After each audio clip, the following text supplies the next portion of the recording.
Cole, you're back. We're back. And where have you been? I left the old UT for Pennsylvania last week, but now back, normal recording setup, and some additional baby noises, possibly making it through the pod this week. Back home in Pennsylvania, I was going to ask something that came to mind. I don't think I even know. How close was the closest movie theater to you? Oh, growing up? So there was actually news in my hometown. The hometown theater switched hands, and our little theater with its 2 screens just changed ownership this week. But it was downtown. Like, I could drive, 15 minutes to town, down the street from the YMCA and the library and the other things that small towns have. Just 2 little screens and, some refreshments, some junior mints, all the classics. Suits of armor in the lobby, really old carpet. And one of the screens was IMAX, right? Oh, no. No chance. Dolby Atmos. I remember Avatar 2009. Yeah. Drove to Pittsburgh for some 3D and IMAX action. That's dedication. For that one. Walked out, just changed my life. Amazing. So you're back in Utah. We're recording early this week because I'm leaving. I'm going to Formula One in Las Vegas. So I'm driving out tomorrow. They actually sold tickets to that? I thought the problem was that no one wanted to do that here in America. Yeah, that's not a problem. The problem is no one wants to do it at the price they've got it. So I waited till a couple weeks ago to fully buy the tickets. But me and some friends from high school were like, you know what? We've been watching for years, like all the other Americans. We got hooked on Drive to Survive. And then I've been actually keeping up with it. So yeah, it's going to be a fun weekend. Apparently, it's going to be one of the coldest races in years, which is crazy to say in Las Vegas, but because the races start at like 10 or 11 at night every night. So, the desert cold. We're going to see what happens, so I'll have a full report next week. But this week, let's talk November movies. Let's talk what you've seen. I heard you have a review for me in the holster. I do. The Killer? The Killer. David Fincher's The Killer is out on Netflix. And then I also watched a little Netflix miniseries, because that's basically what Fincher has been doing while not releasing movies. And so I figured I'd diversify my Netflix offerings for you this week. Well, kick it off. So The Killer, the only thing I know is the buzz and the hype around this was the Fincher quote months and months ago where he was like, I want this movie to scare you. I want you to be scared of the guy behind you in Home Depot. Did it deliver? No. But it's still really good Fincher, right? Like, Fincher's got 11-ish movies. Anyway, his worst is still actual, purposeful cinema, which we don't get very often in the world. Yeah. And so I compare it, and might be a word comparison, but I compare it to The French Dispatch from Wes Anderson, where the anthology and the chapter episodic aspect of this one, I think, is being overblown. He does start things with this is the location and this is what we're doing there, but it's nothing like that. But it is a very good auteur-driven thing that just didn't resonate with me. It got boring at times, but I still look at it and know it's good and really hope that it does well, because we don't get enough movies like it anymore. But I'm not going to go to bat for it as I'm passionate about this, especially when I know Fincher has done other things that I really could opine about for 2 hours at a time on a podcast. So I know it's meant for a different episode, but what's one of your top Finchers? We won't go top 10. Okay. So Fight Club is his best. Yeah. And I don't like admitting it, because the kind of people that like Fight Club are not the kind of people that understand Fight Club. Yes. But it's very good, and Fincher did a good job, even if society has not done a good job with it. But, Seven and Social Network and Gone Girl, and so maybe Zodiac is actually 1A, and then Fight Club would be 1B. Zodiac was the first movie that I saw as a high schooler and realized, movies can be good. These are different than just, and we're going to talk about November movies and the kind of movies that have been released maybe in November over the years, the franchises that dominated my middle school and high school. Yep. And Zodiac's a little different from Hunger Games and Twilight and Harry Potter. Everyone has their wake-up movie, and maybe that'll be the episode next week, because I remember, like you, a certain movie, going to a theater, and your eyes open, and you go, wait a sec. That's not like every Fast and Furious movie I've been watching. Yes. Got it. Okay. Zodiac was that for you. Okay, so The Killer, not going to make anybody's top 5, not going to make your top 5 list. But Good. It certainly could make critic top 5 lists. Like, it's very, very well done. The voiceover, Fincher does this often where he adapts novels. Yeah. And, again, a difference maybe between this and like a YA novel that, you know, when J.K. Rowling was writing, she wasn't writing for the screen, and there's a lot of things that they had to change drastically to translate, and you know, the inner dialogue that comes with reading a book doesn't often translate well to movies. Fincher's doing a lot of great voiceover stuff with Fassbender in this one that is effective. Like, he doesn't have to talk to another character in dialogue for us to get inside of his head like we're reading a book, and it doesn't feel old and just monologue-y, trick of the trade kind of stuff. It's really good. All right. I mean, do you feel like Fassbender did a great job in this? Is he going to get a Best Acting nom? Is this going to be better than Next Goal Wins? Yeah, I think it's better. And the problem is the Academy hasn't loved Fincher over the years, so I can't guarantee that Fassbender will be recognized. But it's a Blade Runner-ish kind of role where it's just kind of stoic hero goes through the motions, and you know, understated is an overstated word when describing acting, but that's what he's doing. There's not another great word to say it. And it's not showy enough for the Academy, but it's been like a really weird actor year when you talk about like Ryan Gosling probably actually being nominated for supporting. Ken?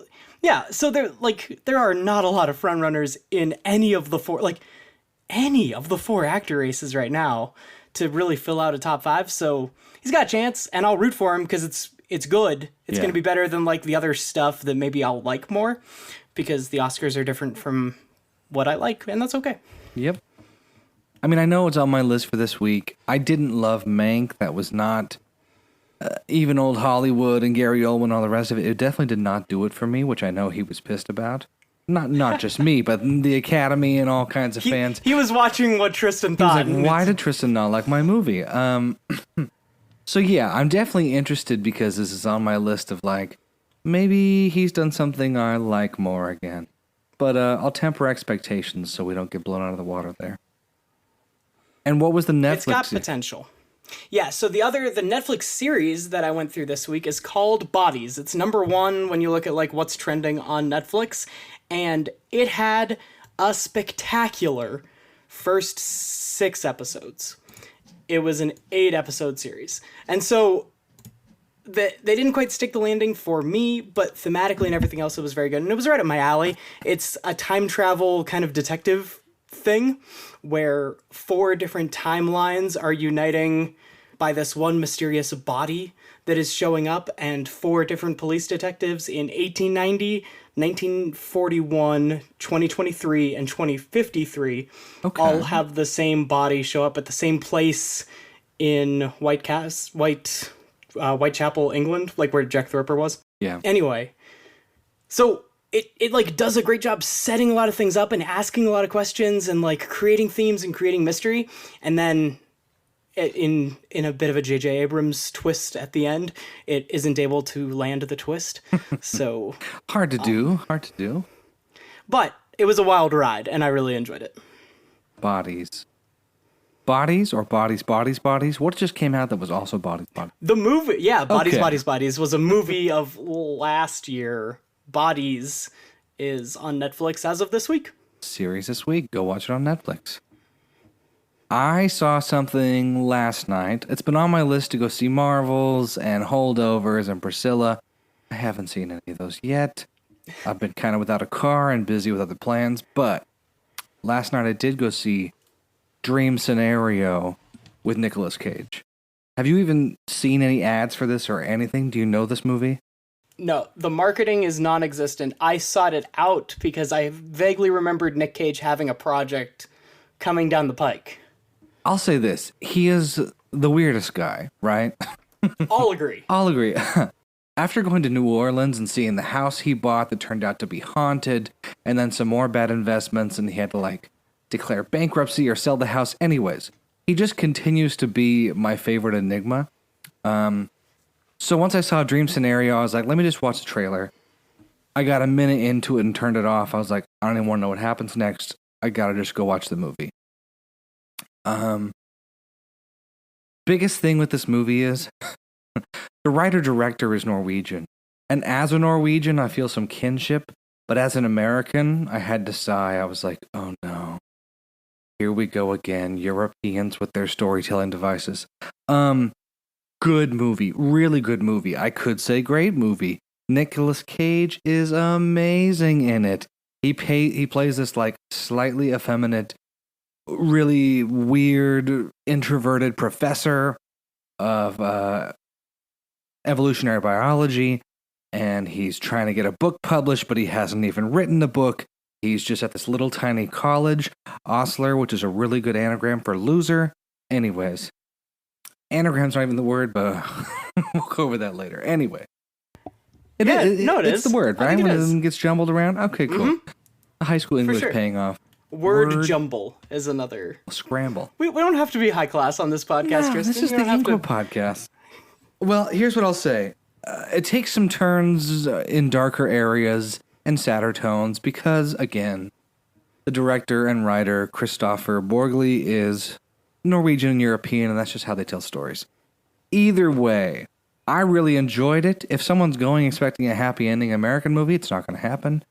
It definitely takes a turn, almost like Downsizing took a turn halfway through the movie from years ago, where you kind of get pitched something by the trailer, and then halfway through you're like, oh, existential crisis. Not that. Yep.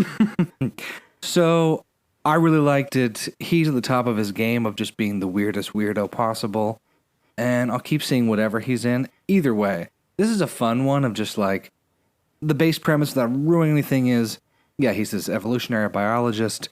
He keeps appearing in people's dreams. He doesn't know he's doing it, and he doesn't consciously try to put himself anywhere, but it becomes a nationwide and worldwide epidemic that he just keeps on popping up in people's dreams. And so the question becomes, for the guy who wants to be known for his PhD and his book, what's happening now that he's a star in everybody's dream and that's all they know of him? And their expectations are placed on him and all these things.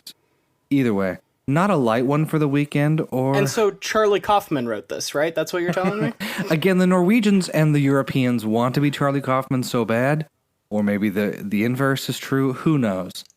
But, Who really invented weird cinema? Like, isn't it just as old as, like, being John Malkovich? Tale as old as time. Wasn't 1999 the very first weird movie? The invention of weird movies. Yeah. We're millennials. We're allowed to think that the world revolves around us, right? Yeah, just don't go read plots from the 70s and you'll be fine. Here's what I'll say. You would like it because it kind of like toes the line between horror-y and reality and where they kind of mix. But it's just fun to see a director be like, what if I just showed what I think people's dreams could be with this guy showing up? And it's fun. Oh, yeah. It's a fun one. So...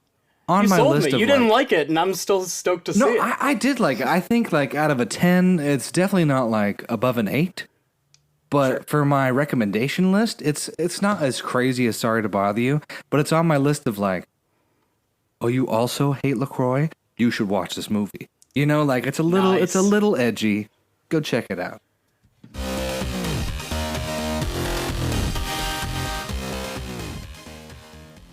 All right, so we've been talking kind of all month long about what our favorite November topics and movies are. So just to kind of set the stage, I brought up Box Office Mojo's highest grossers during the month of November. There's two different ways that we can approach this, because there's movies that you want to watch in November, and those are sometimes better than what we're gonna do. But then it's what has had success releasing in the month of November? And for as much as the tentpole blockbuster summer movie season gets a lot of credit, and as much as November seems like the start of Oscar season, right? November and then December, franchises, for as long as we have been watching movies, have been it. We go Black Panther, Wakanda Forever. So MCU, Hunger Games, Twilight, Frozen 2, Harry Potter, MCU, Hunger Games, Harry Potter, Hunger Games, Justice League is DC, Harry Potter. Then there's James Bond, which I've talked about before. November is James Bond month too.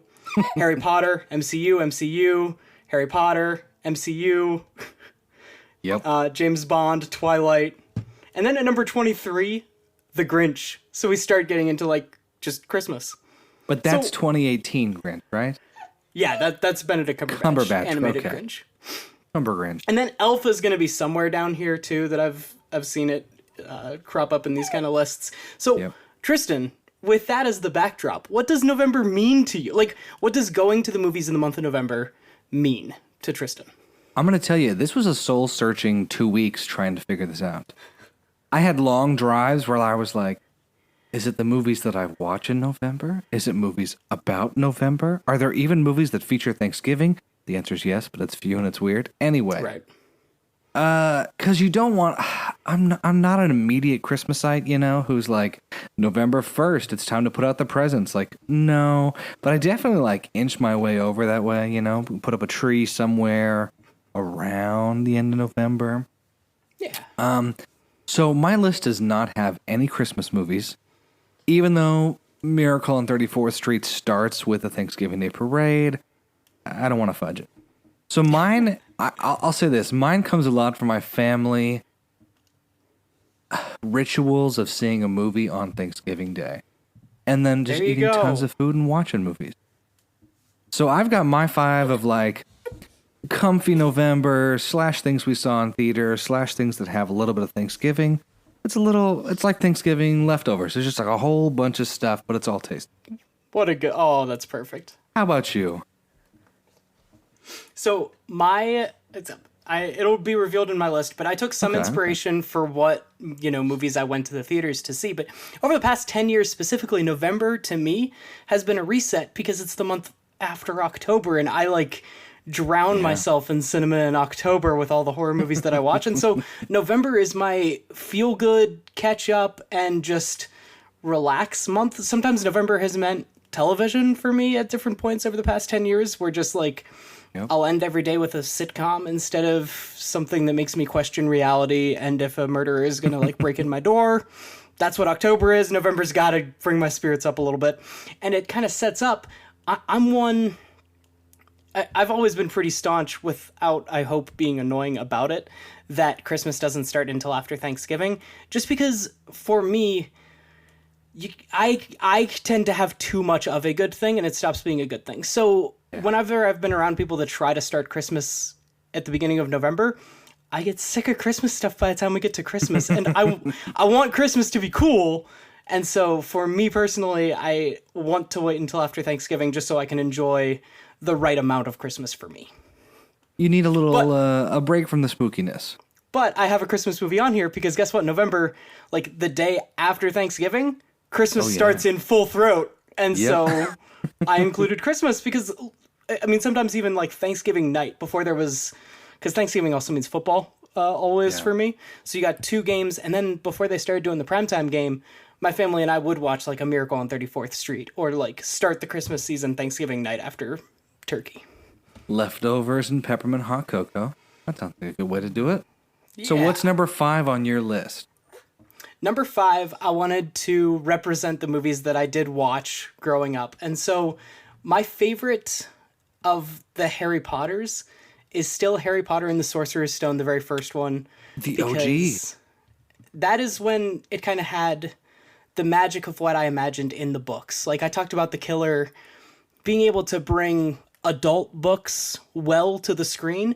There's a reason that J.K. Rowling and these books got popular in the first place, and it's that whimsy of writing that she had in the first one, and that admittedly died down by the end of the series. But that whimsy and that grandeur of seeing the castle for the first time and hearing the Hedwig's theme for the first time, all that, in the first one. And then I think there's diminishing returns afterwards. Yep. That's a good one. I was looking at the list and I was wondering if you're going to pick Goblet of Fire. So, OG, Sorcerer's Stone. For the record, okay, so what's your favorite Harry Potter? Just for the, unless you're holding on. No, it's not on my list. Okay. I think Goblet of Fire most and then Azkaban, but it's a real close one too. But then I think the first one has to come up. Movie people like Azkaban, whereas I was a book nerd first, and so when I saw Azkaban the first time, I hated it because it wasn't like the books, and it was different from those first two that were really like John Williams, Chris Columbus, felt like the books. And then Azkaban, my little like however-year-old heart couldn't handle that it wasn't like the books. Yeah, that's good. Hard with those expectations. My number 5 also comes from a book, a story. Fantastic Mr. Fox. Ooh. It just feels like a good fall movie. And as far as Wes Anderson goes and the puppets and the claymation, this is just like a weird, fun one I was first introduced to in college, actually, freshman year of college. But I fell in love with it, and I was like, this is a great movie. The voice acting talents are fantastic. It's not one that I watch every year, admittedly, but it just has kind of a comfy apple cider, get a slice of pumpkin pie, watch George Clooney voice a fox, and fun hilarity ensue. Nice. For me, Thanksgiving and everything that November represents, like coming back up, it's about family, and one of the best family movies of all time was also released in the month of November, and it is Walt Disney's and Pixar's The Incredibles. Oh, baby.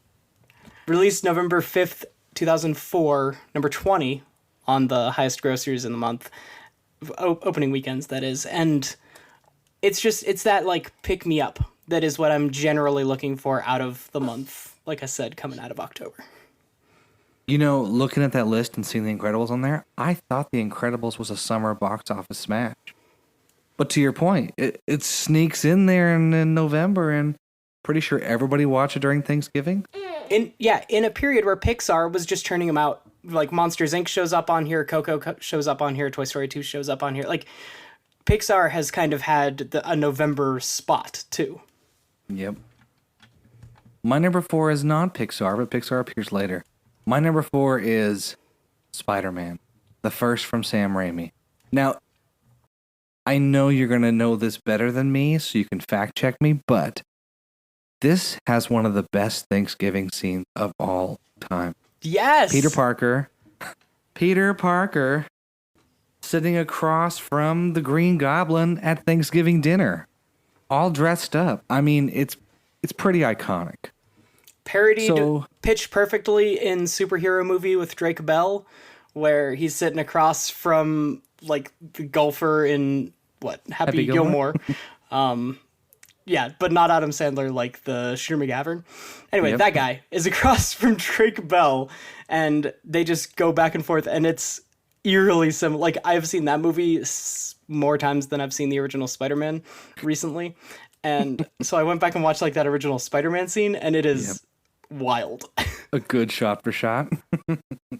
Yeah, I mean, this Spider-Man, I know it must have come out in May, I want to say, of 2020. Yeah, 2002, not 22. But I feel like maybe it hit like VHS release by this point. Who knows? All I know is 2002, we watched it a few times as a family. And I love that scene. And there's just something about the New York of it all. And it feels like fall because Raimi likes a little darker tones. And the leaves are changing. Anyway, Spider-Man, Sam Raimi, Tobey Maguire, number 4 on my list. Number 3, and I'll caveat it with, like, this isn't the third best movie that I've ever seen in the month of November, but, like, November movie. I'm going to do a Christmas one, and it's actually Spirited from last year, just solely due to the memory of gathering with a family for Thanksgiving, turning on a bunch of different streamers, trying to figure out, like, what we would watch, and I had Apple TV Plus, and I said, hey, there's this new, like, feels like 5-hour long freaking musical of The Christmas Carol that Will Ferrell and Ryan Reynolds are doing. And it was a joy that one night. And then I've never revisited it. it's not like a Christmas classic like Elf Yeah. or Miracle on 34, like the things we're talking about. But for that one night, Thanksgiving night, to turn the page over to Christmas, it did its job, and it was a time. I remember you raving about it, and I still haven't watched it. So I'll put it on my list for this passed. year. A year has passed. I still have Apple TV Plus. You know, I raved about it recently, so I'll have to watch it. Number 3 on my list, we're going to go franchisey for a sec, Skyfall. The Bonds came out during Thanksgiving in November. Yes. It's just a good time to go see a Bond movie, and this is probably one of my favorites. Great soundtrack, great score, great locations, beautiful cinematography, filming style, all the rest of it. Bond wins with Skyfall in November. Let's keep the good vibes going, because my number 2 is GoldenEye. Baby. It was starting with Pierce Brosnan and our James Bond, like our 90s James Bond, that they actually like flipped to a release schedule of being November, and then all of Brosnan, all of Craig have been November releases until like COVID kind of messed with things and everything. But so my personal number 1 Bond movie is GoldenEye, and so for that to be the first one to start this November tradition and the first of Brosnan and my personal favorite, that's my number 2 November movie. And it kicked out the video games, which growing up, that was our Bond. It was the video game Can't talk Bond. about it without the video game. My number 2 is the Pixar flick, Toy Story 2. I remember seeing this in the theater on Thanksgiving Day in Bakersfield, California. Anyway, this was a good one because it didn't feel like a tired sequel all the years later. I mean, Toy Story has a good track record, but great new characters, great voice acting, fun story. The first time we saw a Barbie on screen, really having a fun time outside of a regular Barbie movie. Anyway, Toy Story 2, solid number 2 for me. And this was, I mean, we were basically still children watching the direct-to-video Disney sequels at the time, and they are all so, like, Beauty and the Beast's Enchanted Christmas, and the other 2 Aladdins, like King of Thieves and something else, like, and the Little Mermaids, bad. So many of them bad. Mulan sequel where like her 3 friends, like the short pudgy one, the big dude, and the really skinny guy get like 3 girls that they fall in love with. All of them, every single one of them, bad. And then Toy Story 2 comes out, and goes to theaters. It's not direct to video first, and they had to like fight Disney executives on getting it to theaters in the first place. And it like changed people's opinions on what a sequel could be in 1999. You're right. And it was the first huge Pixar sequel, obviously, and then now just about every Pixar movie gets a sequel. Inside Out 2 is coming out soon, so the first to do it, and I think one of the better ones. All right, so we're both on number 1? Yep. Do we want to say it on 3? 1, 2, 3. Planes, trains, and automobiles. Quotable. I knew it. You knew it. Quotable, topical. It's just the best. And it's the only true Thanksgiving movie. Like, kudos to you for digging up like one scene in Spider-Man, the same way that the Harry Potter movies actually end up getting played on ABC Family for Christmas, because the first couple movies have like a Christmas scene in them. This is really the only true movie that starts and is about coming together for the family on that, like, thematically and actual, like, what they shoot, and just the travel aspect that goes along with Thanksgiving. Yep. So wonderful. I mean, I forget. Are you a big John Hughes fan? Bigger John Candy than John Hughes. There you but go. I mean, I started with Chris Columbus doing like Witches and Wizards, and so Chris Columbus and John Hughes and that whole vibe is kind of tied at the hip. But yeah, Planes, Trains, and Automobiles works. It's just so good. And you know, Steve Martin, we grew up with him in Pink Panther, and then of course everyone talked about Three Amigos and SNL and this and that. But I still think this is his best. Even better than Father of the Bride, and I Have a Friend who will want to slap me if he ever listens to our podcast. But all I know is it's just too good. The perfect music, and to have so many laughs and emotional touch points back to back. You don't see many people doing it today, and you haven't seen it. It's also my favorite John Candy to add to being my favorite humor. I didn't watch Father of the Bride until the week before I was going to get married with my wife's, like, grandparents. So my in-law grandparents sat me down to watch Father of the Bride. Yep. You know, honestly, not great. But yeah, it played better on TV than it probably ever did in the theaters. So, you know. But Planes, Trains, and Automobiles is great and holds up and is the perfect combination. And to see something like a Due Date that came out in like 2010, 2011, doing Planes, Trains, and Automobiles. And I kind of enjoyed that because I was like, oh yeah, I really like Planes, Trains, and Automobiles, but like, this is okay. Due Date was Robert Downey Jr. and Galifianakis, like coming off of Hangover, where he was just doing the same Hangover Galifianakis. Due Date is what got my girlfriend to watch Planes, Trains, and Automobiles. Because she was like, it's good, but... And I was like, well, let me show you what it's based on.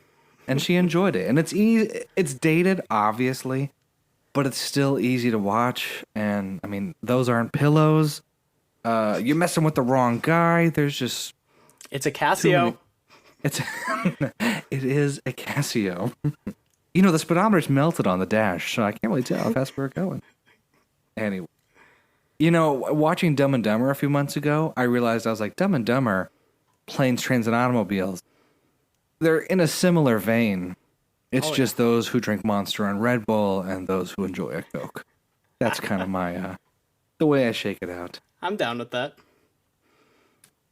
Well, we did it. We got through November movies. Effective. I think we represented them pretty well, too. Like, going across the different ones.